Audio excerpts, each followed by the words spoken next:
George, first of all, that's a really good fight back by Sussex in those that final half hour or so.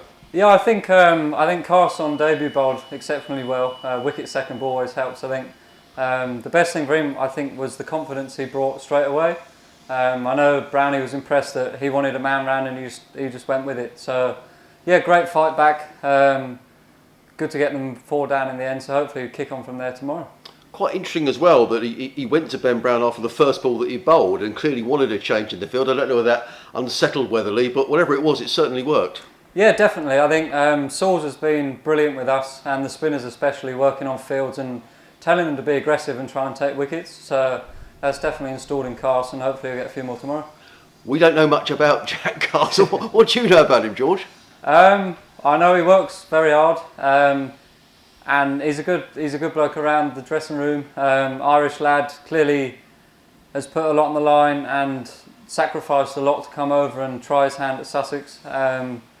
And yeah, I guess he's massively improved since the winter too. He always wants to learn. And yeah, hopefully he gets the benefits today and tomorrow. I just wonder if there's a little bit of rough outside of that off stump, George, because Keith Barker was bowling from that end, you were bowling from that end as well, just so you can bowl into that bit of rough. Yeah, definitely. I think Barks from playing at Warwickshire with Jeetan Patel, he definitely makes a nice bit of rough. And I think you saw with Carson's first ball that spun massively out the rough, that there's definitely a lot there for him to play around with. And I think that brought the wicket. The first one spat out the rough and the second one skidded on and took the edge. So, what was the feeling in the dressing room? Is it that you fought your way back into this match? I think you never really feel out of it. I guess it's a different season. We're starting in August now, so instead of starting on nippy April wickets, you're starting on spinny August wickets. So I guess we didn't know what a good score was. I think we were slightly disappointed with not getting a few more, but we definitely feel in the game, and I don't think clawing it back, but definitely putting Hampshire under pressure. Let's talk about yourself, George, because I guess nice first of all to bat at number 7, and you made half centuries in both the county championship matches at the end of last season, so a continuation of that good form. Yeah, I guess lucky for me and I guess unlucky for Wies that he's not here and that's his spot, so I've tried to take that on with both hands, and thankfully today it came off. It's nice to be promoted. I'm glad I'm working hard on my batting and just trying to score as many runs as I can for Sussex. And I know last season we spoke a couple of times, I know when you made runs at Kent in the 50 over game, that perhaps your game is developing more into an all-rounders mode. Is that where you see yourself going, George? Yeah, definitely. I think I've spoken with Dizzy and spoken with Brownie about my role in the team, and it's providing as much as I can with both bat and ball. Trying to be a number seven batter and be third, fourth bowler. And yeah, just trying to provide as much as I can to the team. And does that bring a bit more responsibility as well? You came in when Sussex were in trouble at 73 for 5. Yeah, definitely.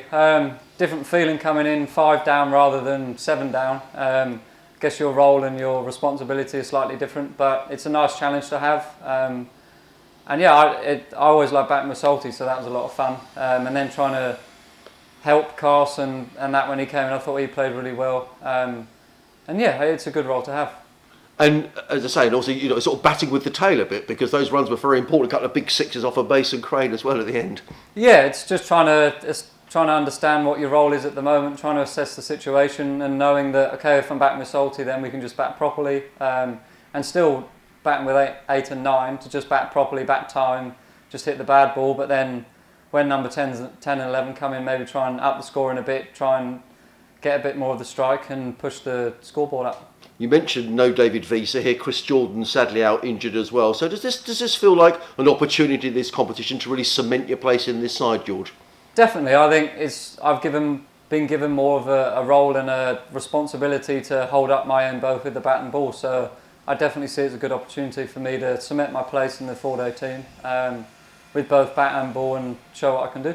And you've had a few injury problems, particularly with the side strain. How hard have you been working over the winter months to get yourself fit for the season? Yeah, exceptionally hard. I mean, I think everyone's been, well, I guess you can't use the gym, so everyone's been trying to make their own home gym and exercise in that way. But yeah, keeping up on my side fitness, and kind of, I made an understanding at the back end of last year I spoke to you about that it was probably more of a flexibility thing than a strength thing. So just trying to keep on top of my flexibility, trying to keep as fit and mobile as possible.